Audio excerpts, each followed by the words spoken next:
Final Cut Pro just got some of its biggest news we have had in years. Obviously, a big part of that news is the brand new Apple Creator Studio. In that announcement, everybody is so focused on the fact that there is a subscription model under which you can get Final Cut Pro. This video is not going to be about the subscription model. This video specifically is about all of the brand new exciting updates coming to Final Cut Pro in the very near future. In my understanding of this next update, these features will be available to you regardless of whether or not you are a subscriber to Apple Creator Studio or not. So regardless of if you decide to subscribe, you can be really excited about these brand new tools.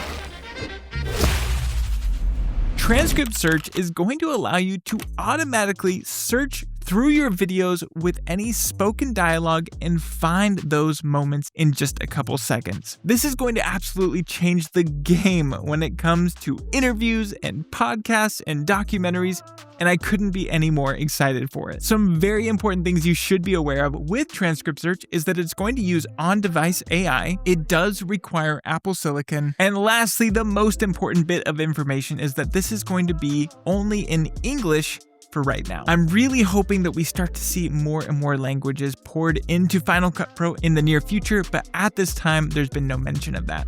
In tandem with Transcript Search comes the second super exciting feature, and that is Visual Search. Visual Search is going to allow you to find objects and actions directly inside of your footage after it has been analyzed by Apple Intelligence. So in theory, if there is a shot of somebody walking up the stairs that you're trying to find, you could look up walking upstairs, and Apple Intelligence is going to show you all of the results of shots with somebody walking up the stairs in order of relevance so that you can find that shot as quickly as possible and drop it into your timeline. This is going to require Apple Silicon, and at this time, it's only in English. Again, hoping for more languages in the near future.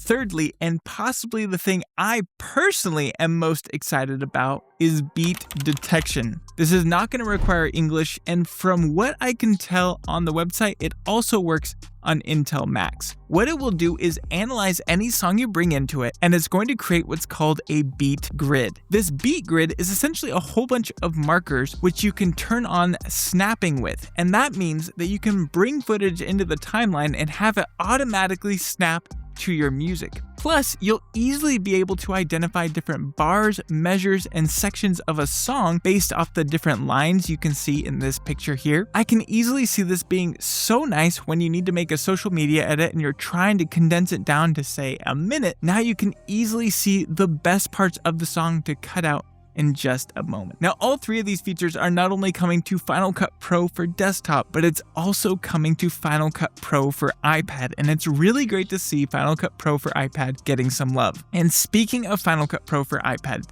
there's a fourth feature that is coming that is so exciting for iPad editors, and that is Montage Maker. Montage Maker is going to use a lot of these different Apple Intelligence tools of Visual Search and beat detection, and it's going to automatically assemble a montage of all your video clips to your music directly on the iPad. And looking at this photo, it looks like you'll be able to rearrange the different shots that it chooses, and from what it sounds like on the website, it should also be identifying the best actions happening directly in the scene. So hopefully in the end, it's not just a random amalgamation of all of your shots and footage, but it's actually somewhat of a thoughtful approach to the edit. So those four features in and of themselves are so exciting for Final Cut Pro. But there is a fifth thing I want to talk about that's coming to Apple Motion. I know Apple Motion's not as popular as Final Cut Pro, but personally, this feature absolutely changes the game. And that is Magnetic Mask is finally coming over to Apple Motion. So we no longer need to create a magnetic mask inside of Final Cut Pro, export an alpha channel, and re-import that into Motion. We can do everything directly inside of Motion. Unlike Final Cut Pro, which doesn't really have a 3D axis you can work with, Motion has a fully 3D capable scene creator. So what that means is you can easily bring in, say, 3D text and create a magnetic mask around your subject. And if you bring that text back in 3D space, it's automatically going to be behind your subject. You're not going to need multiple layers like you do over in Final Cut Pro.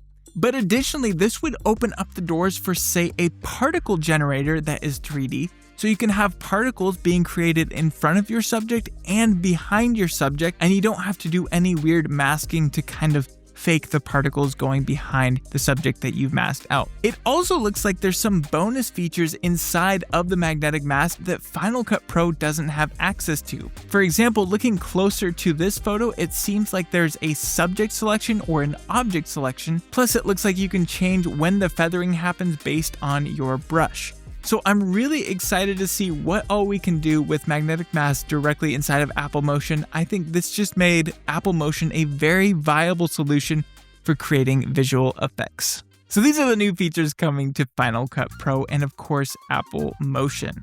I am ridiculously excited to see what these features will make us capable of doing as editors, and I really want to hear your thoughts specifically on the features. Of course, there's the whole subscription conversation and the confusion around that, but I really think that these features are a huge step for us creators, and it's only going to speed up our editing workflows. So let me know down in the comments, what are your thoughts on the brand new features?